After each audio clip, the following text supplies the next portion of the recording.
Princesa Sagari de Conocimiento Humano, su anfitriona Pris. Y bueno, pues ya tenemos de lo que vamos a hablar. Ahí están los pósters.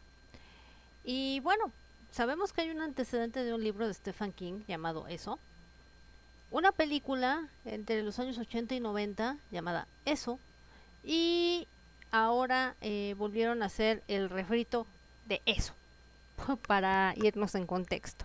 De lo que voy a hablar van a ser de las películas del refrito de esta historia.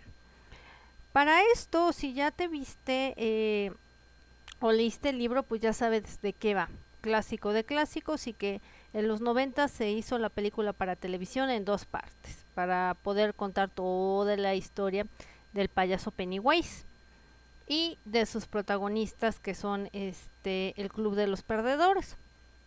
Para esto, la película, el remake o el refrito, comienza en el 89, donde hay un pueblo de Estados Unidos donde existen unos niños y que ellos pues son vistos por los adultos como suele suceder, ¿no? Que ellos por su lado, los adultos por el otro, y llama la atención el personaje de la chava, la cual pues tiene un papá alcohólico, que la maltrata y que obviamente siempre ha vivido con miedo a eso.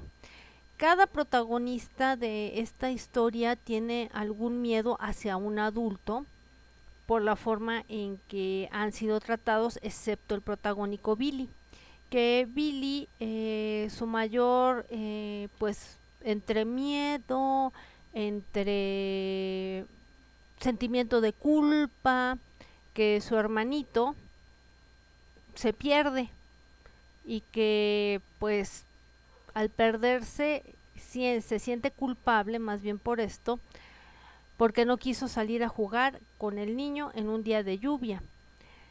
Y de ahí se va a empezar a desarrollar el miedo manifestado en estos niños por diferentes situaciones, y cómo detrás de esto hay un payaso. Y este payaso sencillamente de lo que se alimenta es del miedo, porque de eso habla, de una entidad, y que pareciera ser que aunque me vengan con la historia oficial de que Stephen King la ideó de este modo y del otro, y que sus adicciones, y que se van a encontrar esta historia oficialista para hacer creer que Stephen King tiene una bendita y gran imaginación. Sin embargo, yo difiero aquí de esto, porque ahora en la nueva versión de Eso, estamos viendo que te habla de un ser que puede ser la manifestación de estos niños, los cuales han convergido ese miedo para crear a lo que es a Pennywise, que es este payaso que lo único que busca es alimentarse del miedo de los niños, y si puede matarlos, mejor, o si puede llevarlos a su guarida, en la cual es debajo del alcantarillado, y de ahí alimentarse de las almas de estos niños, porque así se ve en la primera parte, donde vemos también como estos niños tienen algo en común, como Billy los jala para tratar de sacar a su hermano, porque pues se le da por perdido y se le da por muerto, pero nunca nos enseñan dónde está el cadáver. Y sobre estas aventuras vamos viendo esta como que amistad dentro de la primera película, y de cierto modo estos muchachos en el 89 cómo tratan de derrotar a Pennywise y cómo deshacerse un poco de estos miedos. Más o menos esto abarca todo lo que es la primera película, con efectos especiales, con situaciones terroríficas, apuntando siempre al miedo, siempre al miedo infantil, y también cómo según esto derrotan en la primera película a Pennywise. Y de ahí la segunda película nos transporta 27 años después. No es coincidencia. Recuerden que estos números a las élites les encantan y por eso yo creo que Stephen King ha sido muy promocionado, porque él ha de saber este tipo de cuestiones con lo que respecta a entidades ojetes que se alimentan del miedo, por llamarlo de alguna manera. Seguido, en la siguiente película, ya transcurridos 27 años después, ya son unos adultos hechos y derechos, y ahí comenzamos a ver que algo pasa con uno de los personajes de este club, y cada quien ha hecho su vida en diferentes lados, excepto el personaje de color que se ha quedado pueblereando durante 27 años. Y entonces, como suele suceder, pues está de moda la comunidad LGTB y QZ. Por lo tanto, uno de los personajes lo hicieron gay y tiene su pareja, se encuentra con Pennywise y ahí empieza otra vez la historia, y como este personaje le habla al negrito que está pueblereando para volverlos a juntar y volver a ir 27 años después a este pueblito, porque así va la historia. Yo no lo dudo que haya metido Stephen King estas revolturas de la LGBT y todo para hacer programación predictiva dentro de la historia. Más se habla también dentro de esta historia de una especie como de orgía entre los protagonistas adolescentes dentro de su novela, la cual iba a causar pues mucho wow, ¿no? Y eso también nos podía llevar consigo que también por qué meter ese tipo de escenas nomás para figurar terror. Digo, ahí nos podemos dar cuenta para quién sirve Stephen King, ¿no? Seguido a que dentro de la película se van reuniendo, uno de ellos es estandupero, la muchacha creo que actriz, que es violentada por el marido, tenemos a el negrito, que es policía, y Billy, que se ha vuelto escritor, y por ahí tenemos a estos dos personajes, que uno de ellos, al escuchar que Pennywise ha regresado 27 años después, pues decide bien morirse al principio de la película. Y creo que así va también en la versión televisiva. La cuestión aquí y lo irrisible es que mientras en la película de los 80 Pennywise, siendo un payaso,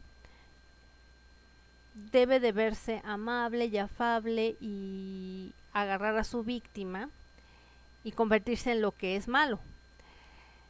Cosa que en el remake, desde que aparece Pennywise, ya no sabes si reírte o de plano decir, ¿cómo es posible que según esto un payaso tiene que atraer a los niños?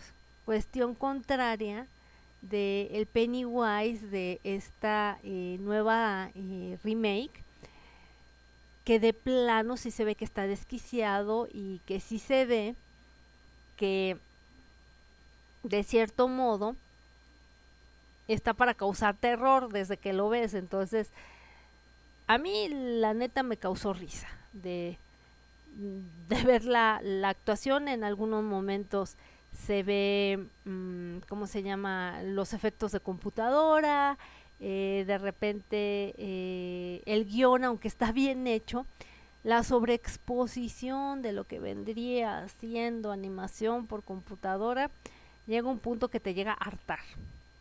La cuestión aquí es, y lo interesante de este guión, a pesar de todos los defectos que le vi a la película, es que en la segunda hablan de que el negrito se fue como una tribu Hopi, porque también eso lo ponen siempre en las películas de terror y parece que no tienen mucha argumentación y que siempre tienen que recurrir a esto. Y le explican ahí un choro mareador de que Pennywise es una entidad ojete que llegó del espacio en forma de 3 luces. Háganle ustedes ahí un quien vive, ¿no? Dentro de la historia. Y de hecho tienen que hacer un ritual para contener a Pennywise unidos ya a los demás para poderlo silenciar. Eso es lo que les dice la tribu Hopi a este chavo y por eso los vuelve a juntar y vuelven a pasar cosas de terror y vuelven a experimentar ahora como adultos ese miedo que tuvieron de niños. Y toda esta temática viene a los miedos del ser humano como tal, ya seas niño, ya seas adulto, y que de cierto modo estás alimentando un ser ojete que se complace con esta energía, porque así parece que está contada la película. O sea, a mí que no me venga Stephen King con que fueron sus marihuanadas las que hizo que escribiera este libro, ¿no? Por lo tanto, dentro de esta misma historia, pues sabemos que el ente perverso, al unirse estos muchachos y empezar a presentar el hartazgo de sentir miedo a todas horas, cómo tratar de acabar con esta entidad, porque así se ve. Y volvemos a ver la arañota que vimos en la película televisiva, pero pues ahora con recursos, con billullo y con cuestiones de la tecnología. Entonces, a resumidas cuentas, de lo que te está hablando toda esta historia es vencer el miedo, quitarte esos atavíos para dejar de ahora sí que de alimentar estas entidades hojaldras, y de cierto modo también, y que se ve ahí en la película, que los rituales poco o mucho sirven, sobre todo porque recordemos que la élite transgiversa todo, y el ritual se trata de que estas luces se apaguen y llamar a la oscuridad, que esto no tiene nada de positivo, tiene lo bastante de negativo. Y entonces, a resumidas cuentas, cuando logran vencer al miedo, Pennywise se va haciendo chiquito, se va haciendo chiquito, se va haciendo chiquito hasta el final. Y sin embargo te meten otra analogía donde, y perdón que les aviente el spoiler si no la han visto, es de cierto modo sacarle el corazón como lo hacían los mayas, ¿no? En sacrificios ritualísticos, y que sacándole el corazón se debilita esta entidad y entonces muere definitivamente. Podría ser simbológico de sacar los miedos de tu corazón, pudiera ser, haciendo una representación ahí con Pennywise, o de cierto modo también meter un ritual medio mafufo oscuro, haciéndote creer que así se puede vencer a una entidad culera. Perdón por la expresión, pero así parece que está contada dentro de esta película en el remake, que nos da muchos dejos y que también cuando van a hacer el ritual es como una como vasija Hopi que tiene ahí como garabatos, pero de cierta manera también es como una especie de volcán y de pirámide. Entonces ya sabemos por dónde van este tipo de películas, que me pareció Por lo pronto, bastante interesante cómo manejaron el guión en esta ocasión. Y aparte de todo, les puedo comentar que si no eres de los que aguanta escenas fuertes, mejor léete el libro, y no te imagines tanto, sino que prestes atención a cómo fue que Stephen King realmente sabe de cosas ocultistas para meter este tipo de simbologías en estas películas nuevas de It, que me parecieron lo suficientemente interesantes, de cómo drenan ellos el alma humana según ellos, para meterlo como en una especie de vacío, para seguirse alimentando del miedo de los demás, sobre todo encarnado en Pennywise. Les digo, es interesante, me reservo, digo que sí la recomiendo, a pesar de que tiene un chingo de deficiencias, tanto la primera como la segunda, y sobre todo con los efectos especiales que luego se ve donde entra la computadora. De cierto modo, pues también te puedes regresar a ver la película ochentera, noventera, que fue hecha para televisión, y que ciertamente, pues sí, creo yo, que en esta le agregaron cosas que cortaron para la película de televisión y que todavía hay que complementarlo con el libro. Si ya la viste, me puedes dejar la manita arriba, clic en la caja de los comentarios y pues bueno, te puedo dejar la pregunta, ¿cuál te gustó más? ¿La hecha para televisión o la hecha para el cine? Estas son las reflexiones que yo hago de esta película. Y bueno, por mi parte es todo. Esta fue Princesa Gary y espero que te haya gustado la reseña, que sí iba con spoilers. Si no quieres oír spoilers, sencillamente pues mejor vete con Christoph a que te cuente a su manera y comprado las reseñas de película. Por mi parte es todo y que tengas buena tarde.